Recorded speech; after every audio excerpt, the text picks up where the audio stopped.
चलो अब यहाँ देखो क्या है प्रश्न। गैर मौखिक संचार किसे कहते हैं।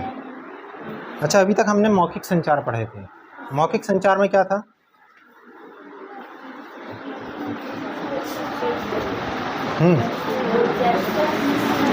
जिसमें शब्दों का प्रयोग किया जा रहा था, है ना। अब मैं कह रहा हूँ कि गैर मौखिक संचार करना है। गैर मौखिक संचार मतलब जिसमें हम बिना शब्दों के, बिना शब्दों के किया गया संचार गैर मौखिक संचार। इसमें आप शरीर के हाव भाव से संचार करते हैं। जैसे अगर मुझे तुम्हें कहना है कि शांत बैठो, तो मैं शब्दों से नहीं कहूँगा, तो फिर मैं कैसे कहूँगा? कैसे इशारे करूँगा? ऐसे मुंह पे उंगली रखूँगा तो तुम समझ जाओगे कि मैं क्या कहना चाह रहा हूँ कि शांत रहो। अब जैसे मुझे किसी से पूछना कि कितना समय हुआ, तो मैं कैसे इशारे करूँगा, है ना। तो आप समझ जाओगे कि सर समय पूछ रहे हैं। जैसे मुझे पानी पीना है, तो मैं कैसे इशारे करूँगा? उसका मतलब क्या है कि आप पानी पीना चाह रहे हैं। ठीक, तो इसमें देखो कौन कौन से प्रकार बताए गए हैं। पैरा भाषा, अभिव्यक्ति, मुद्रा, आँख से संपर्क, गैर मौखिक, संकेत, स्पर्श, जगह। ठीक, बुक बताना जरा, पेज नंबर 11।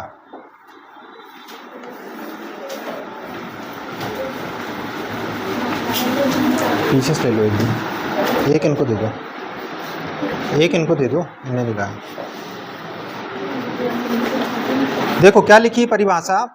गैर मौखिक संचार वह संदेश है जो हम बिना किसी शब्द का उपयोग किए दूसरों को भेजते हैं। हम भाव, हाव भाव और शारीरिक मुद्राओं के माध्यम से दूसरों को संकेत और संदेश भेजते हैं। इस सत्र में आप संचार के गैर मौखिक तरीके, इसके प्रकार और महत्व के बारे में जानेंगे। आप सही शारीरिक हाव भाव का उपयोग करना सीखेंगे, जैसे कि संकेत, आँख से संपर्क, हाथ मिलाना आदि। जैसा कि अभी हमने पढ़े गैर मौखिक संचार की परिभाषा सबको समझ में आई। ठीक, अब हम पढ़ेंगे गैर मौखिक संचार का महत्व। देखो इसके जो पॉइंट हैं चित्र 1.4 में बताए गए हैं। अभी जो मैंने यहाँ पे दिखाया आपको, देखो इसी का चित्र बना है। जब पेपर में आएगा तो हमको इसी तरह पहले डायग्राम बनाना है ना। परिभाषा लिखना, उसका डायग्राम बनाना। फिर बताया गया है गैर मौखिक संचार के महत्व। हमारे दिन प्रतिदिन के संचार में यह देखा जाता है कि अधिकांश संचार शरीर की गतिविधियों जैसे कि चेहरा, हाथ की गति, है ना, और आवाज़ नियंत्रण, आवाज़ टोन, ठहराव का उपयोग करके किया जाता है। जैसे कि हम चित्र 1.5 में देख सकते हैं, अधिकतम संचार गैर मौखिक है। हम शब्दों, स्वर की गति और शारीरिक हाव भाव का उपयोग करते हुए संचार करते हैं, जैसे तालिका 1.4 में दिखाया गया है। देखो दिन भर में अधिकतर हमारे संकेत, जरूरी नहीं हर चीज़ अपन बोल के बताते हैं। बहुत सारी चीज़ें हमारी कैसी होती हैं, गैर मौखिक होती है। अच्छा, पेपर चल रहा होता तो मौखिक करते हो कि गैर मौखिक करते हो? कितने अच्छे से बता रहे हो। इशारों में पूछते हो ऑब्जेक्टिव 1 का क्या आएगा, ऐसे ही चलता है ना। और यस सर बोल रहे हैं। और अब देखो गैर मौखिक संचार के प्रकार। हाथ का मूवमेंट और शारीरिक हाव भाव। हाथ उठाकर अभिवादन करना, अपनी उंगली को गुस्से में संकेत करना, है ना। जैसे अगर मैंने ऐसा किया तो इसका क्या मतलब है ना, आपका अभिवादन किया जा रहा है। अभिवादन समझते हो ना, हाय, हेलो। अब यदि मैंने गुस्से से उंगली किया, तुम, मतलब सर गुस्से में बोल रहे हैं, है ना। फिर है भाव, पेज नंबर 13 में ऊपर। खुशी दिखाने के लिए मुस्कुराना, परेशान होने पर उदास चेहरा बनाना। देखो खुशी होती है तो हम कैसा चेहरा बनाते हैं, मुस्कुराते हैं, और परेशान होते हैं तो चेहरा कैसा हो जाता है? उदास हो जाता है। ऐसा कोई तो नहीं है जिसका उल्टा होता है, हैं? खुश होने पर उदास चेहरा और परेशान होने पर खुश चेहरा, ऐसा तो नहीं है ना कोई क्लास में। ठीक, तो ये क्या है? हमारे चेहरे के, फेस के एक्सप्रेशन, हाव भाव, उससे हमें समझ में आ जाता है कि सामने वाला खुश है या दुख है ना। गैर मौखिक संचार हमारे संदेश को अधिक सशक्त बनाता है। बोलते समय सही हाव भाव का उपयोग हमारे संदेश को अधिक प्रभावी बनाते हैं। गैर मौखिक संचार की जानकारी से हमें श्रोताओं की प्रतिक्रिया को समझने में सहायता मिलती है और उसी के अनुरूप हमारे व्यवहारों को व्यवस्थित करने में मदद मिलती है। सही हाव भाव और शारीरिक मुद्रा से हमें कार्यस्थल पर पेशेवर होने में मदद मिलती है। यदि शोर अथवा दूरी के कारण मौखिक संदेश अवरुद्ध हो जाता है, अपने संदेश का आदान प्रदान करने के लिए हम हाथों की गतिविधियों का उपयोग कर सकते हैं। होठों पर उंगली रखकर चुप रहने का इशारा और आगे की ओर सिर हिलाकर हाँ कहा जाता है ना। मान चलो कोई हमसे बहुत दूरी पर है और हम उनको कुछ बताना चाह रहे हैं, कहना चाह रहे हैं, तो हम कैसे कहेंगे? चेहरे के एक्सप्रेशन से, हाथों से, उससे सामने वाला समझ जाएगा, नहीं समझेगा? समझ जाते हैं ना। भलाई तुम बहुत दूरी पर हो, तुम्हारी आवाज़ नहीं पहुंच जाएगी, पर तुम अगर इशारा करोगे, मान चलो कोई बहुत दूर है, अपन उसको बुलाना है, आवाज़ तुम्हारी जा नहीं रही, कैसे बुलाओगे? है ना, कोई और जाएगा। हाँ, तो फिर इशारा करोगे। आ रहा समझ में? देखो, फिर है गैर मौखिक संचार के प्रकार, जिसमें पहला प्रकार है चेहरे की अभिव्यक्ति। चेहरे की अभिव्यक्ति का मतलब है कि चेहरे से आप कितने प्रकार के संचार कर लेते हैं, जैसे कि मुस्कुराना, रूठना, गुस्से से देखना, ये सब क्या है? हाँ, चेहरे की अभिव्यक्ति है। अब इसमें देखो, इसका अर्थ क्या होता है? चेहरे की मुद्रा कई बार व्यक्ति की भावनाओं को दर्शाते हैं। उदाहरण के लिए, जब हम खुश होते हैं तो हमें मुस्कुराकर प्रदर्शित करते हैं, और जब हम दुखी होते हैं तो इसे उदास होकर प्रदर्शित करते हैं। अब क्या इस बात को याद करने की आवश्यकता है? क्या इसको याद करोगे घर में बैठ के कि मैं उदास होंगी तो मेरे को चेहरा कैसा बनाना है? ये याद करने का विषय है, ये समझने का विषय है।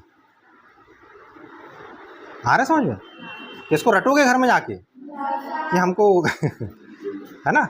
देखो, अब क्या है, गैर मौखिक संचार को कैसे प्रभावी बनाएं।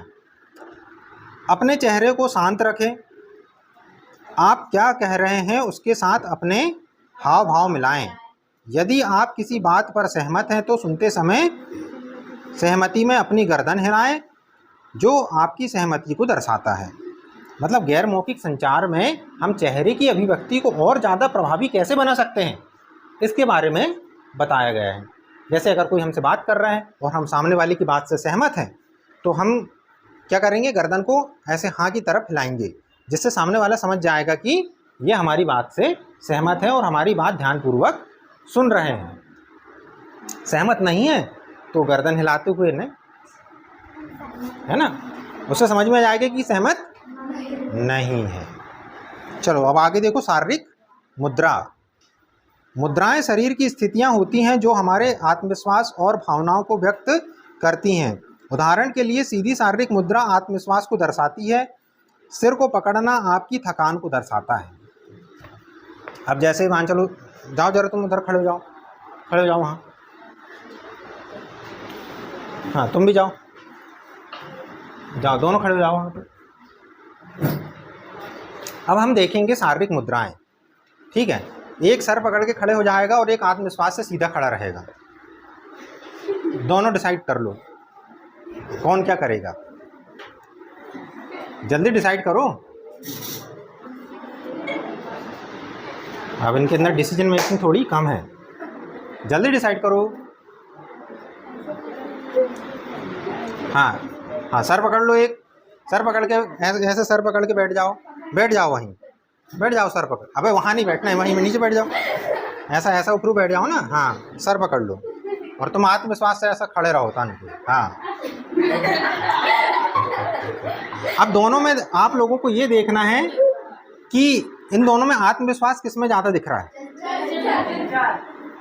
जो सावधान होकर सीधी मुद्रा में खड़ा हुआ है तो इसके अंदर क्या है, आत्मविश्वास। और जो माथा पकड़ के बैठा हुआ है वो इंसान क्या है, डिप्रेशन, परेशान, मतलब वो किसी बात से परेशान है। आ जाओ, वापस आ जाओ।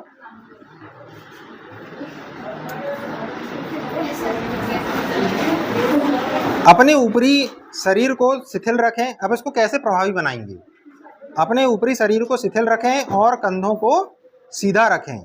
कंधे सबके सीधे, झुक के कोई नहीं बैठेगा, सीधे बैठें। हाथों को आराम दें और पैरों को आराम की मुद्रा में रखें। खड़े होते समय हाथों को शरीर से सटाकर रखें। खड़े होते समय मतलब ऐसा सावधान होते हैं ना जैसे अपन, इस तरीके से। तो ये इससे हमें क्या पता चलेगा कि इनके अंदर आत्मविश्वास है। फिर हाव भाव और शारीरिक भाषा, स्पर्श, शारीरिक दूरी, आंखों से संपर्क, पैरा भाषा, ये अब कल के लेक्चर में अपन कंप्लीट करेंगे, है ना। और बाकी फिर इसके बाद हम टेस्ट लेंगे इसी का, गैर मौखिक संचार का।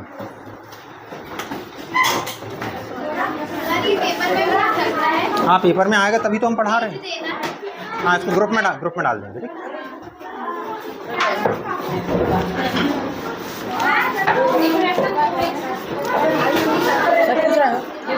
बताओ।